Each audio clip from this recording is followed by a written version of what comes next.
fly a lot and train hard. Let's forget about the word aerobatic. Think just about safety. I think in general, you get a better pilot if you do aerobatic. Remember what is the first time you were inverted? It feels like super heavy G's when it's just -1. In the beginning, it sounds easy to fly looping. And for me, by that time, it was very, very motivating to see also these higher classes. I also want to fly like this in the future. And then I was at my first competition and I was very surprised. Hi guys, my name is Markus Extra. We are here at the Extra Factory again and welcome back for another Extra Talk video. Today I have a special guest. Romain is with me. Himself is also a very experienced aerobatic pilot, coach, and he knows a lot about aerobatics overall. And we are going to talk about how to get started in aerobatics. Why is aerobatics so important? And why is aerobatics making you a better pilot? So, hello Romain. Hello, Markus. Nice to have you here. Yes. Yeah, let's get started. So, maybe in the beginning, let's speak about you just finished your PPL, your pilot license, and you maybe saw somebody flying aerobatics or you heard about it, but you're not experienced. So what do I need to do? So I think that on the EASA point of view, there is some differences where you come from. Mhm. I think on EASA point of view, you have to have at least 40 hours as a captain. Mhm. In order As a to pick, yes. as a pick, yeah, and in order to pretend to start aerobatic rating. Mhm. As you said, some people they did the PPL and then they don't know too much where to go. So some people will be passionate, they will buy a Cirrus Mhm. and they will start to travel everywhere. Some people want to do seaplane, Mhm. some people want to go to the mountain, and some like us want to do aerobatic because they discover it, because they knew about it before. For example, like me, I did power airplane license Mhm. because I knew that I wanted to do aerobatic. So, but this is a different topic. Some other people will just discover, maybe they do UPRT and they say, oh, it's cool. Yeah. And somehow they ask for more information about aerobatic itself as a sport and they go this direction. So anyway, you need about 30 or 40 hours. I'm not sure about the EASA. I think it's 40 in EASA, but Yeah. it's easier in the US. And it's easier in the US because right after the license, you can go to aerobatic flying school and pretend to start. So So yeah, this is of course then easier in the US. So these guys have a easier way to start aerobatics. But yeah, so now let's imagine you have the 40 hours done in EASA, or in the US you have your license done. What do you think is like the first step? That's how you started now. the people need to find a school or a club. Again, it's depending where you come from and the different system. For example, in France, there are aero clubs. In Romania is the national aero club. So you go as a student there. And by seeing all the other young people, most of them naturally want to go to aerobatic. And there is all the system in Romania made for them to grow up into aerobatic.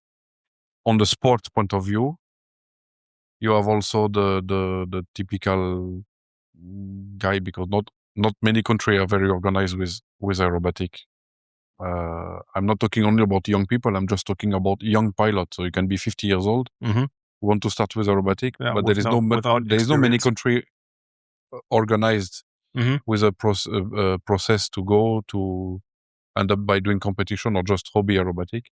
So I believe that the first step is sometimes not so easy for people. For example, in US, they have a PPL, they pass the PPL on Piper Archer or Cessna 172, and then they want to go to aerobatic. They need to go, or they just maybe Google aerobatic flying school. So, for example, in the US, you have a lot of the IAC chapters. There is also IAC chapter. So this federation, actually, the IAC, is also quite organized for the people to help them to go to the right direction. I've not been there much, but I know that it's quite well organized for people. So, and there are, of course, a big fleet of people in USA, as the country is big. So they have RV8, Pete's, Extra, of course. Of course, yeah. But I mean, it's very, very wide, very open. So So the first step is maybe not so easy for them to find the right way where to go, but at least they can all go to discover what is aerobatic, to be upside down once, and then they like it, and they will hear more people, or they will meet people, and they will find the direction they want to go. Yeah. So I think we absolutely agree. You should contact a club or somebody who has already experience in aerobatics. You should not just go in your own plane after you have just received your license and go for it, because maybe you exceed or overstress the limits of the aircraft. So for sure, and you just should have not the knowledge also. Yeah, you also have a lack of knowledge there. So of course, you should go with somebody who has experience already in aerobatics. Yeah, that's for sure. Yeah. Okay. So then let's say you have an aircraft that is capable of doing aerobatics. You found a guy who also has a bit of experience in aerobatics, or a lot of experience in aerobatics. What are the first maneuvers that you would fly for a beginner? Well, first, as you come from horizontal flying, then you will learn how to stabilize an airplane with horizontal flying still, but inverted. So this, of course, not too long, because at the beginning it's new. It's a bit impressive. Then you start to understand that if you want to climb, you need to push. And it's also physical. And it's also physical, because it's the first time you've been inverted. It's feel like super heavy G's when it's just -1. And then you push -8 years later, and you say, oh, it's difficult, but it's okay. But you remember what is the first time you were inverted, to maybe feel that you fly on the seat. Say, oh, la, what's happened? So this is, it takes times for you to understand what's happening, for the physics of the plane, the flight physics, but also for the body to adapt. So it's take a little bit time, but I do believe that every instructor or flying school, aerobatic flying school, they go through you step by step for this. Then the basic maneuver is basically a roll, a stall turn, or hammerhead. Many people, there's two names for the same figure, but it depends who you ask. Depends who you ask. And the loop, of course, very classic. Basically, that the whole public know it as a looping. And out of 3 figures, then the roll, then you start to make hesitation. The stall turn, you can also make rotation on the way up or on the way down, on the top of the loop, or you can use the loop to make a S, and then you end up by doing other basic figure like Immelman, half loop, half roll, 𝐶𝐞𝐵, half 𝐶𝐶, reverse 𝐶𝐶. And then you have, and if you add all this up, you have suddenly already an aerobatic sequence. And if you put it together, even just by a super basic line, you already have a sequence for beginners, which looks maybe easy for us when we look at the paper, but it's difficult for the guy. If you remember when you started, it took you 1 hour to learn a loop, a roll, which took you now 2 minutes to remember the sequence. In the beginning, it sounds easy to fly a looping, but we know it's actually not that easy to make a very nice you have to make round it round, looping. And you have to fly it on the right place. The wind is always different. So it's correct. In the beginning, it's not that easy. It's not that easy, but it's not impossible. If we do this, other can do. So no, I just think that you need to find the right place, the right school, I mean. To feel good with your instructor, to go through the process of the license. So you said it more like in a sportive way. So I'm saying about sportive way because it's our, that is my life. But it's also that aerobatics is not just good for sports. I think in general, you get a better pilot if you do aerobatics, because you get in these strange flying maneuvers, and you also know how to exit out of these maneuvers very safely. That's correct. So maybe you don't like it. Some people say, no, I don't want to do aerobatic, I will be sick. But they don't know because they don't try it. But again, let's forget about the word aerobatic. Think just about safety. You are a PPL, you have 40 hours or not. Even if you're American, you fly a little bit at the beginning, I believe more solo than with people. Then you start to bring your family. But okay, it's plane. something can happen. Yeah, engine failure. I'm not talking about big accident, but I'm talking about something can happen. Yeah, and especially about the flight knowledge. So we know the word, it's a 5 years old new word, UPRT, 5 or 6 years old new word, UPRT, for upset prevention recovery training. Yeah. Which the people, if I'm not mistaken, the CPL pilot have to do, because when they go to company, they have to show that they follow the commercial pilots. The commercial pilot, yeah. So that is the UPRT, the advanced UPRT, which is not necessary for a PPL guy. But as we are talking about aviation hobby, we're not talking about CPL. I mean, they are included, but we are more topic about the PPL people, the flying over. So I really suggest them to go to or an aerobatic school or to go to a UPRT for CPL school and to ask to learn basic what's happened after the stall, how to don't do this, already feel how or an to aircraft really feel a real stall. That you feel, okay, a stall is coming. Yeah. I mean, this also, if you know that it's coming, you can react that the stall or the spin does not even happen. Yes, what to don't do to don't end up in this situation, or what to do to avoid problems. Yeah.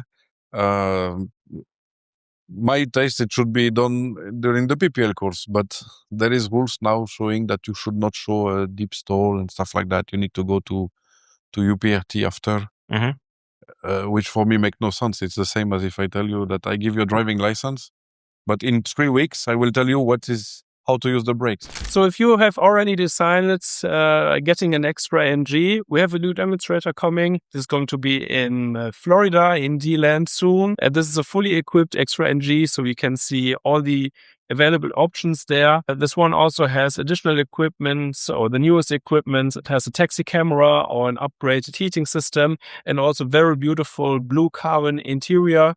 So make sure to see this extra NG. And afterwards, I'm pretty sure you get the perfect configuration for your own needs. Just contact us via sales@extraaircraft.com, and we're happy to see you there. So it should be seen during the formation as it was done before in the past. But now there is people saying, no, PPL first, then UPRT. Okay. Anyway, they have to do with the rules, so they have to go with the rules and to handle with it. So, but to come back on the topic, it means that if you have a PPL, even so you don't like aerobatic because you are sick for real, or you will be just safer pilot if you got the knowledge.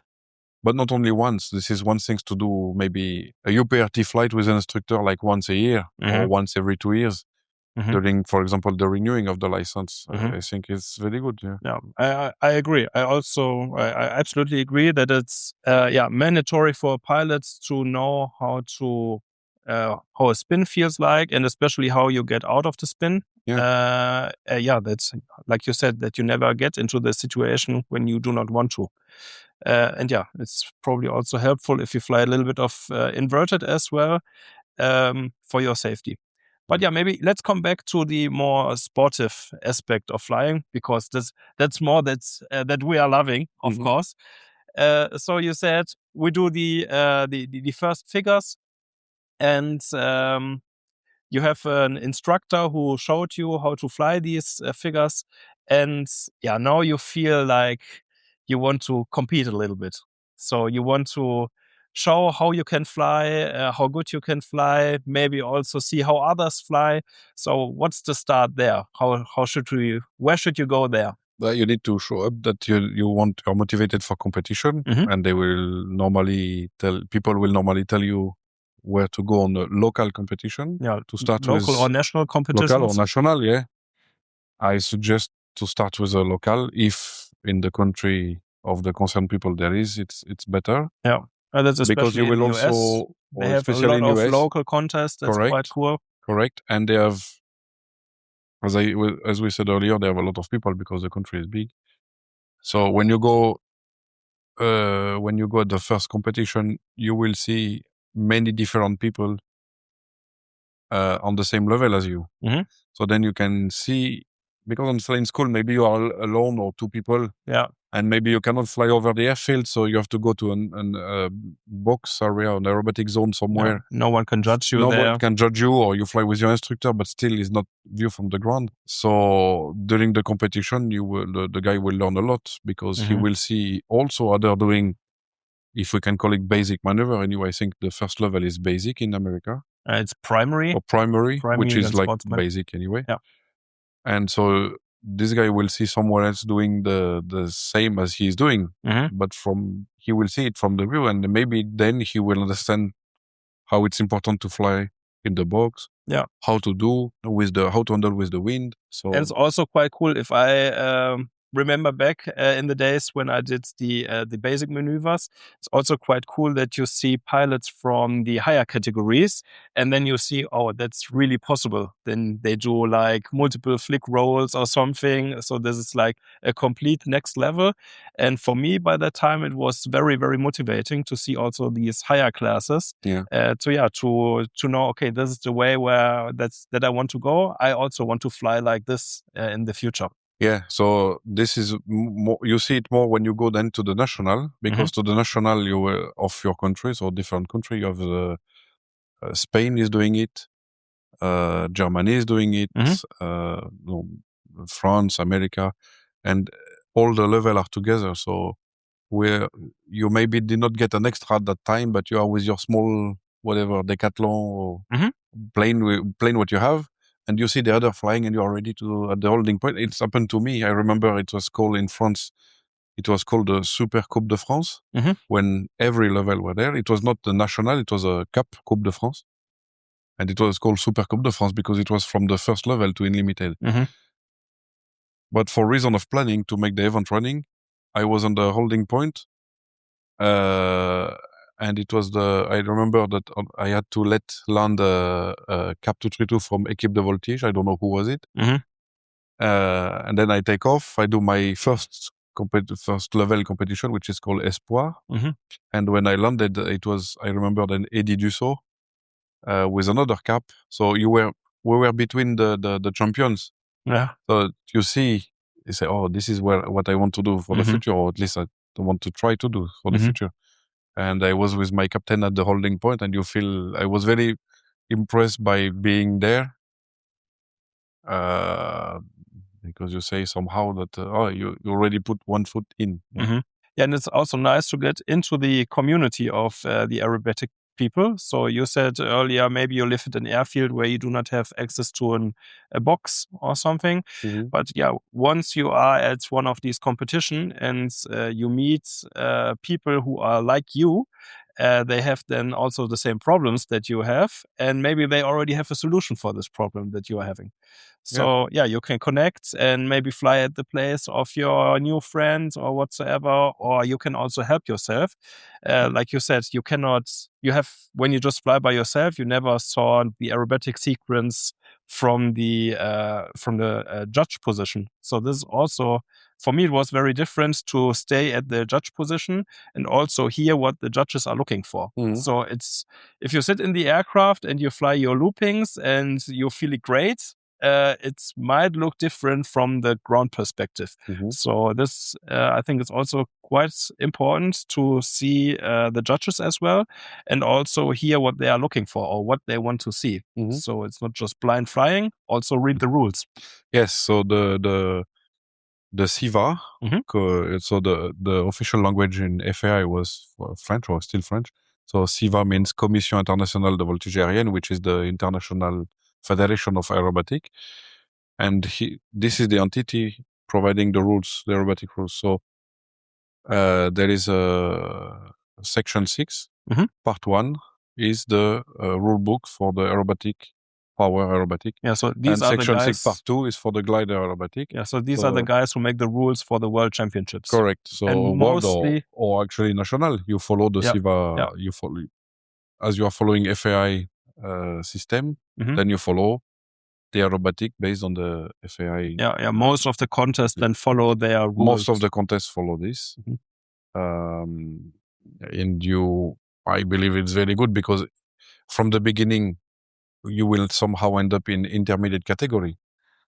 If you are super motivated to go to competition and you are lucky to be in a country where there is a club, or lucky to know somebody who will help with more experience, who will tell you, go to this guy, or come with me, we go there and you will see, etc. And you end up by doing intermediate. The intermediate is the first SIVA level for international.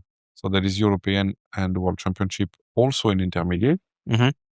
And then you can do the national at your country following SIVA rules, because they are the rules that you will follow for the international competition you will attend. Mm-hmm. And so it's very important to follow if you want to go to international competition, to follow from the beginning, to understand the rules from the beginning. Mm-hmm. So the rule book is not that big. There is no many picture, but it's worth it to read it, to study it. Yeah, to understand why should I show it like this? Why not like my instructor said? Maybe because your instructor is not doing competition, so he's not teaching you bad. He will tell you how to do a spin, but maybe not the spin as we like to see. It's not the spin as is exactly maybe defined on the rule book. So that's why sometime we speak about a competition spin or a school spin, which is more like a basic, does not matter the plane you have, more or less. I speak about basic. Like stick back rudder, you will do a spin. In competition it should also look beautiful, but of course. It should look beautiful. You have to have the core of the spin that you, so there is, this is explaining everything. Also studying how to organize a competition, what you should provide as an organizer, what you should do as a pilot, what rules you should respect as a pilot. So it's the whole rule book. Section 6, part 1 on SIVA News website. Yeah. Okay, great. So maybe one final thing. What is one thing you would love to wish, or that you wish that you knew before you started your first competition? I have an example. So for me, it was I did my training, my flights, and then I was at my first competition, and I was very surprised how small the box is. So when you see it the first time, how small this box is, you think, oh man, now I really need to be that compact and stay in this area. That was very surprising for me at the first time. Yeah, correct. When you arrive just to turn and you say, oh, this is 1 kilometer. Oh, that's it? Yeah. That's it? So yeah, it's small, yeah. But then more the time, it's like everything. When you get used to it, you will see that actually it's not that small. And you have, you train to handle with it, but it's not that small. Yeah. But at the beginning, it's tiny, yeah, especially if you are high, because the beginner, they have higher minimum altitude. So then to don't reach it, they will start even higher. And more you're higher, more the box looks smaller. So it's very impressive at the beginning. But 10 flights and you understand that, okay, you go maybe a little bit out there and there at the beginning, but it's okay. It's a little more wild box than somebody in limited maybe, but it's not that impossible. So do you have like one advice that you can give, like where you think, okay, if I would knew this before, then everything would go perfect? For me, it's a bit different, because I get lucky to heard, not to knew, but to heard and to learn from people when I was very, very young.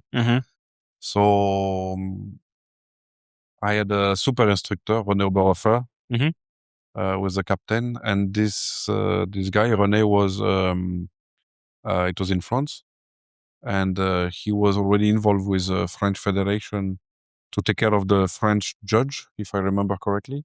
So he was into competition anyway, and he went to judge international competition. I'm talking about the 90s. So he was the guy competition. So as I started quite early, at 17 years old, with him, and my motivation was to go to competition. But luckily, I knew the people before, like the Claude Bessières and all the important people know as Coco, so Claude Bessières. Yeah. And we were in contact because they came to my parent place when I was a child, as I grew up at the airfield. So I already knew where I wanted to go and why, and more or less, okay, go to this club or go to this club. Yeah. So you've been lucky. There was no big surprise for you at the first competition, because the people. I was feeling actually very comfortable on my first competition. I started to stress next competition. Okay. But the first competition, I was super relaxed. Yeah. Great. But advise, Fly a lot and train hard. fly a lot and train hard. Yeah, and of course get an instructor. Yes. That is helping you. Yeah. And Yeah. do not hesitate. I guess this could be a good advice. Do not hesitate to move. Mhm. It's not because you have an aerobatic school near home that it's maybe the one. So if you want to learn and especially if you want to grow up into competition, do not hesitate to go with the competing people. Mhm. If there is a group of people doing competition there, maybe go there. They will help you Mhm. to Yeah. find what is the right plane, where to fly, when to fly, with who to help you between friends to organize your beginning of competition life. Yeah. Yeah. Okay, Romain, thank you very much. You're I welcome. think we say quite often it's very important to get a good aerobatic coach. So of course you are my aerobatic coach. So I'm lucky to have a very great coach. Thank you. I think in the next video we might speak about aerobatic coaching as well. Yeah, we can. I think the weather looks not so promising. Maybe we can do it later in the day. But for now, thank you very much. You're welcome. And guys, I hope you enjoyed the video, and I hope you learned a little bit how to start aerobatics. And yeah, hope to see you in the next video. Thanks, Romain. Bye bye.